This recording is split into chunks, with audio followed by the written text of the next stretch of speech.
So,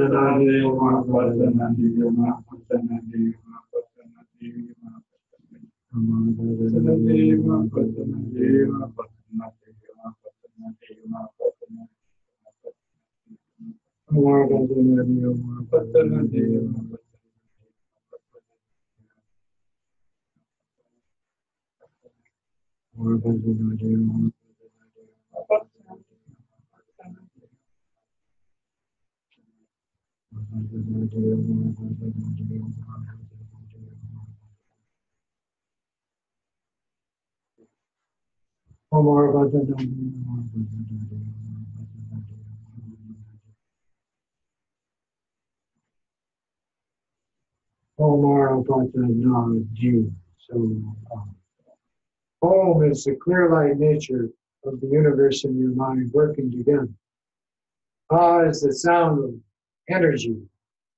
Sa is the application, transformation.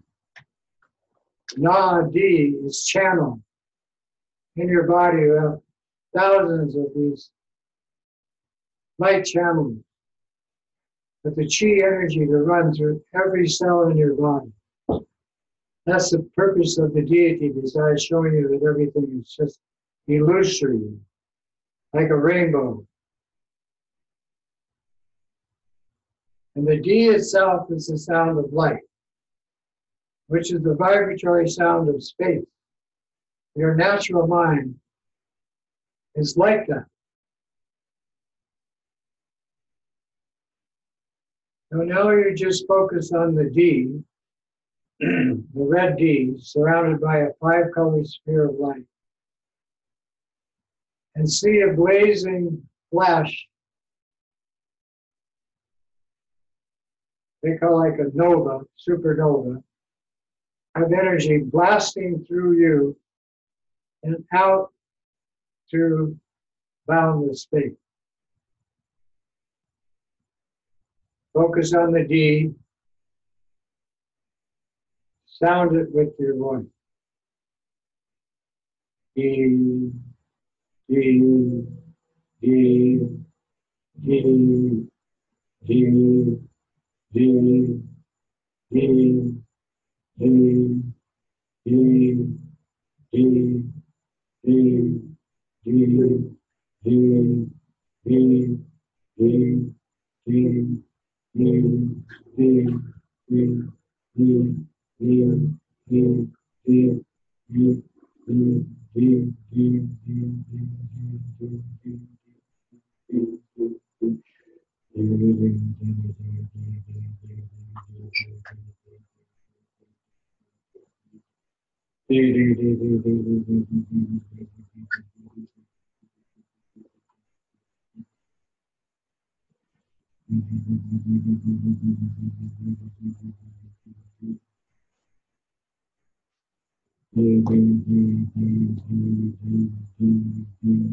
D.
In this present moment of timeless awareness,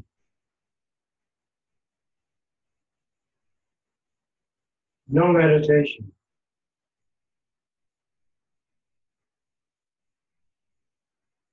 The simplicity of this stage of the practice is simply to be present.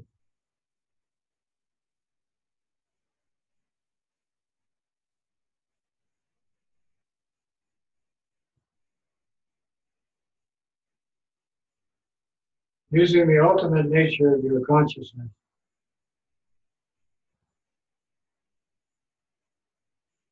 for the benefit of all living beings.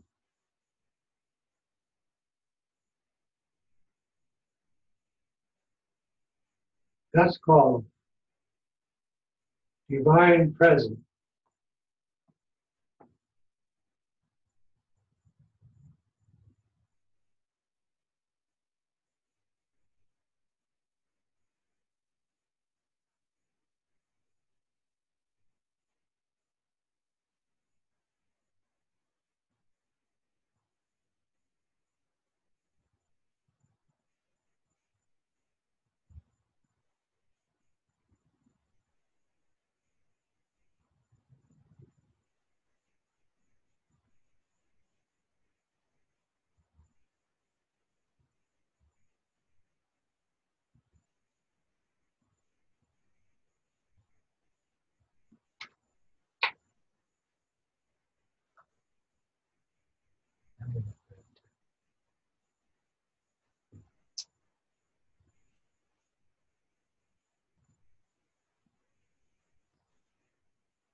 Now this practice that we just did, where we performed, it's called Tantra.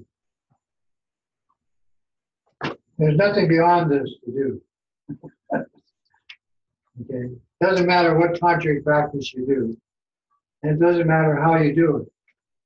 If you can imagine any part of what we just did, that's the practice. If you can imagine the seed soul going to your heart center, if you can imagine the mantra blazing energy through every cell in your body, if you can just see yourself as the deity, your mother as the deity, your lovers, friends, your enemies as the deity, any part of it, in your imagination, that's the practice. You don't have to have all of it going. You can move around in this thing. You know, single-pointed meditation in tantric practice, everything's at your disposal. Okay, we have war, we have famine, we have disease, we have poverty, we have the spread of toxins, environmental destruction.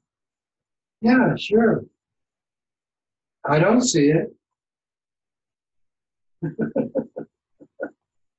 Unless I want to, then I go to YouTube. Okay? It's all there.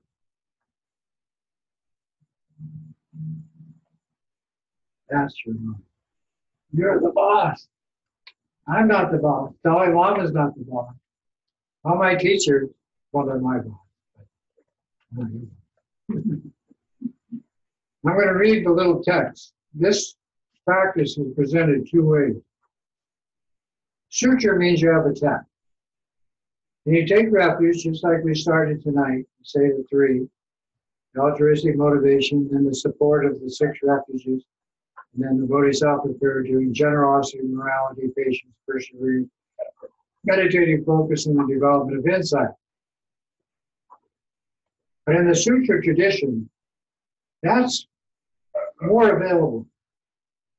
So we have Dharma centers set up with monks and lamas to do that every day, morning and night. Sutra. You go to Lama Rinchen Center, you go to Lama Kelton on Maui, you go to the Big Island Wood Valley Temple. Morning, evening. And they have these texts. And they have walls, these texts. Hundreds of them. Okay, that's sutra. It's called the path of skillful means. This is the sutra I'm reading to you because you can get this step and practice it this way, or you could do the shortcut way, the way I presented it tonight. It doesn't look like a shortcut, but it really is. If you can bring it down to just the D, you're getting close. Your mind's nature is always there. This goes like this.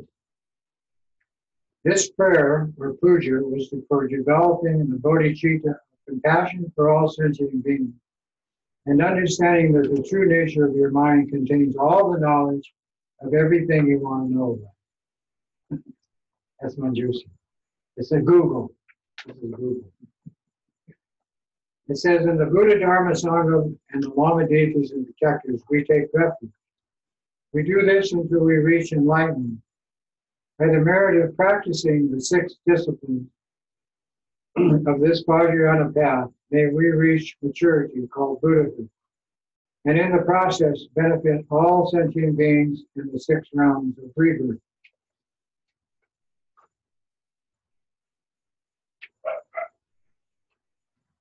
We pay obeisance to my Lama, Guru, and Protector as this symbol, Manjushri, represented with 2 arms. One holds to his ear the scriptural text of the Sutra, Prajnaparamita, that form is emptiness, and emptiness is form.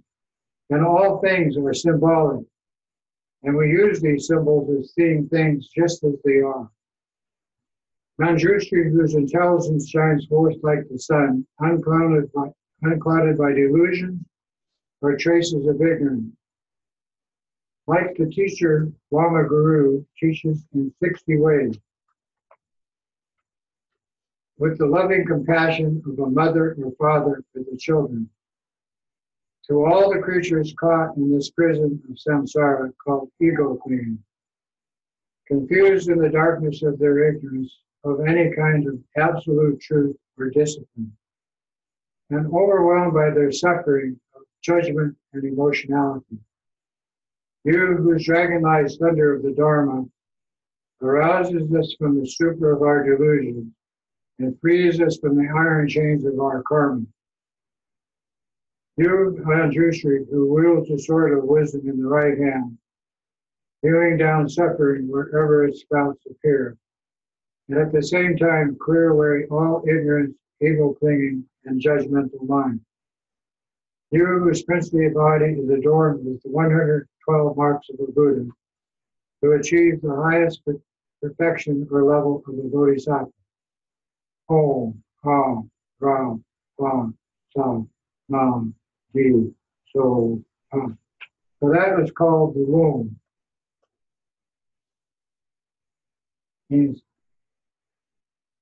my breath to you. It's like aloha. Ah, Hawaii, energy. Lo, mind. Ha, healing breath. That's what aloha. Well, that's Tibetan Buddhism. Well, you come to the right place. We bow down to Manjushri.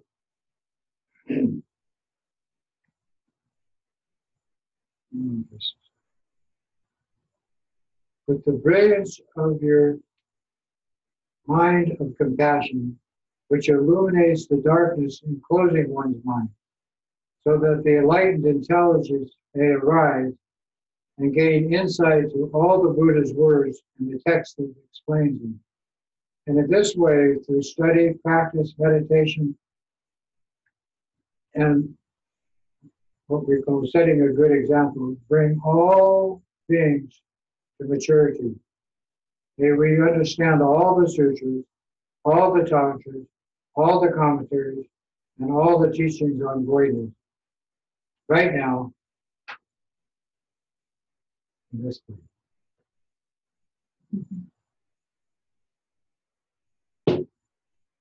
Any questions? So that's why we have these doctrines. This one is compassion. This is Shenrei. The bottom is Tara. This is Tara over here. Manjushri, absolutely necessary.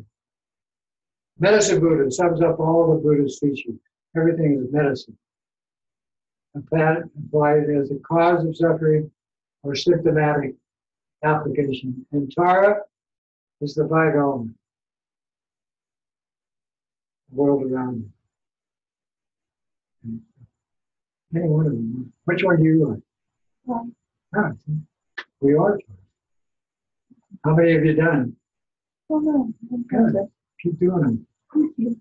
And some people have to count them. Yeah. Because there's a certain amount of time it takes for the practice to do what it's supposed to do. Everybody's different.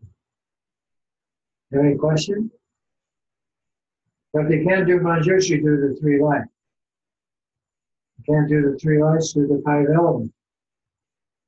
Just those are. I'm 81, they work.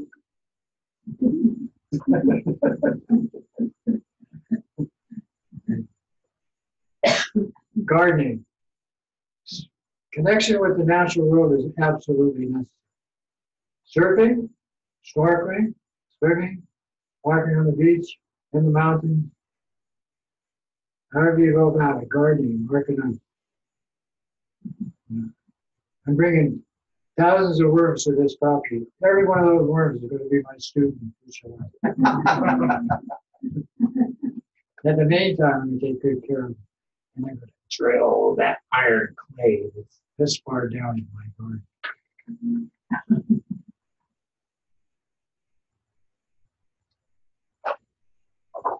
Anything else? Maybe so. That was Mama Richard. Great.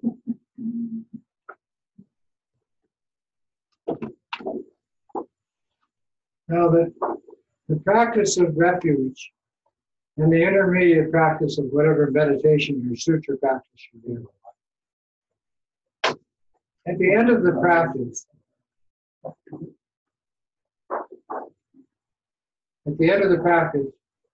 we're going to read this prayer at the bottom. This is called the dedication prayer. This is how we end each session.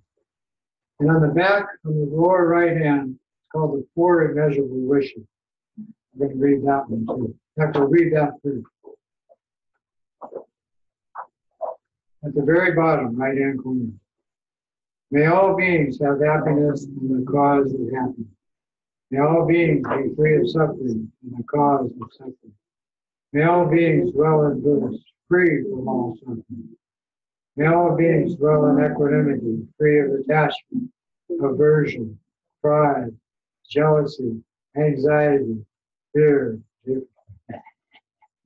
and on. That means equanimity. Now we do the dedication. Tell the spirit. Ewa di nudu da chagya chapu trubirne jowa chijin man dei za kupu sho sanjay kusum nipa jimmadam shoning nader dimpa kendu miche dumpa jimmaki chita gom sho. By this virtue of having realized Mahamudra, may I quickly establish all beings without a single exception in that state. By the blessings of the three bodies of the Buddha being accomplished, by the blessing of the truth of the Dharma himself being unchanging, and by the blessing of the wishes of the Sangha being unwavering, may this dedication prayer be fulfilled. And may all the lamas have long life, good health, happiness, and prosperity, and may all their wishes be fulfilled. And in Hawaiian, we say mahalo, in Tibetan, juchiche, and in Canadian, thank you.